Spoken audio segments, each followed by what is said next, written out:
Greetings, Restoration House family. I am Dr. Zenobia Bryant Antoine. I have a PhD in public health, and one of the things I focus on is community engagement and outreach. You may have seen my face as you've come into the sanctuary because I serve on the Gatekeepers Ministry. You may have seen me ministering and dance with the RHI Dance Ministry, or you may have seen me teaching one of the Deeper Life classes on Tuesday evening. I also support the evangelism ministry and the community outreach ministry.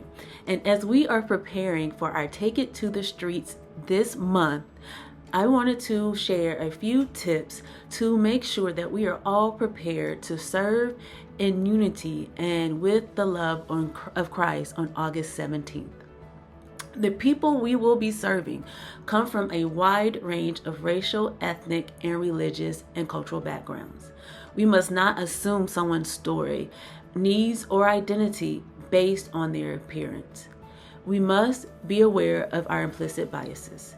Implicit biases refer to the unconscious attitudes or stereotypes that affect our understanding, actions, and decisions.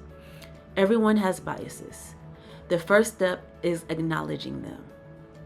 Biases can influence how we perceive and interact with others, especially those who are different from us.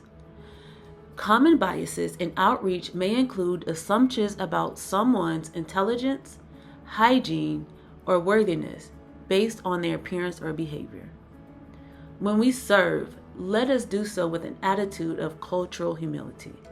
Cultural humility is a lifelong commitment to self-evaluation and learning about others' cultures with openness and respect. We are not experts on someone else's experience, even if we may have faced similar struggles. We must be open to learning from the people we serve and avoid imposing our beliefs or solutions. We should be intentional about using inclusive and respectful language. Respectful language is language that honors the dignity, identity, and humanity of a person. We should use person-first language. For example, instead of saying a homeless person, you should say a person experiencing homelessness. This puts the person before their circumstance. Avoid labels like addict, crazy, or illegal. Avoid saying you should just do XYZ. Instead, ask, is there something you need today? Or would it be helpful if? This avoids judgment and assumptions while respecting their autonomy and choice. Let us avoid making promises we aren't sure we can keep. For example, promising to get someone housing. Our goal is to create a safe and welcoming environment. We must listen without judgment. Avoid taking photos or videos unless you have explicit permission. And when asking for permission, be sure to give them context. For example, would you be comfortable if we took a photo to share your story?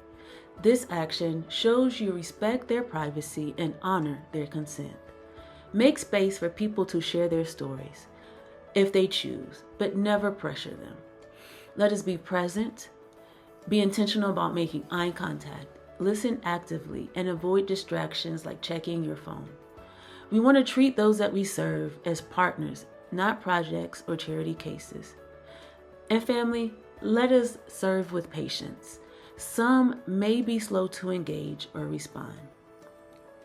There will be 2 prayer stations, and some of you may be assigned to those prayer stations, so I just wanted to provide a few tips. Ask, don't assume. Would you like me to pray with you is a gentle and respectful way to offer. Be brief and sensitive.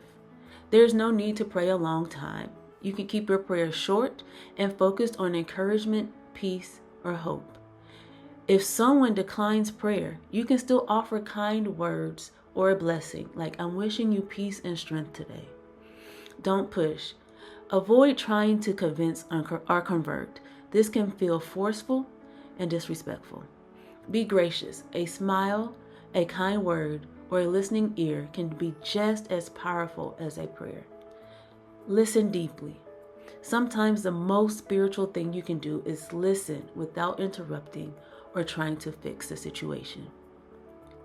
If someone declines prayer, you can still pray for them quietly in your heart. And as we prepare and we are prayerful about what God is going to do in McPherson Square on August 17th, let us reflect on these questions. What assumptions do I make without realizing it? And how might these assumptions impact how I interact with others? How can I reflect Christ's love without words? And how can I be a safe and welcoming presence for someone who may have been hurt by religion in the past? Family, I'm so excited and I look forward to seeing you August 17th in McPherson Square as we take it to the streets.